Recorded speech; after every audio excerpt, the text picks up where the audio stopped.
Comme annoncé, les Gbagbo, Laurent et Simone, l'un des couples ivoiriens les plus célèbres, médiatisés et puissants, se sont présentés devant le juge le jeudi 1er juillet 2021, au palais de justice à Abidjan-Plateau en fin de soirée, chacun avec sa petite délégation.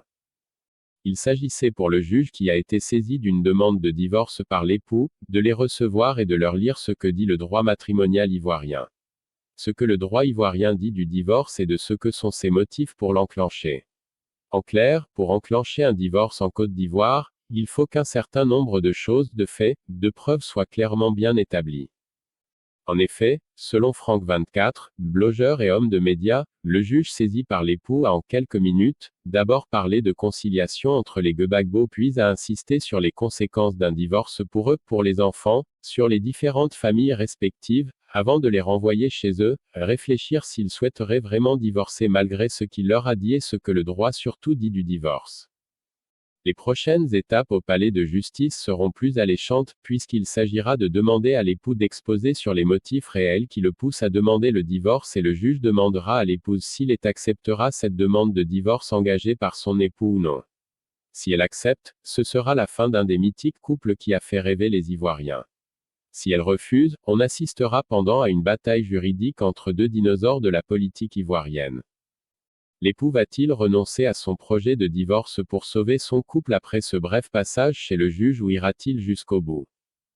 L'épouse va-t-elle faciliter les choses afin de sauver leurs images qui ne font que la une des médias?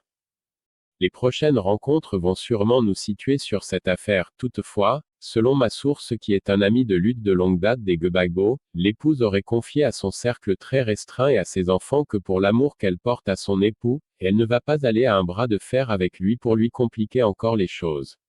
Elle a voulu que son équipe annonce aux Ivoiriens que ce sont eux qui ont demandé le divorce, voilà pourquoi elle refusait un divorce en catimini. C'est fait.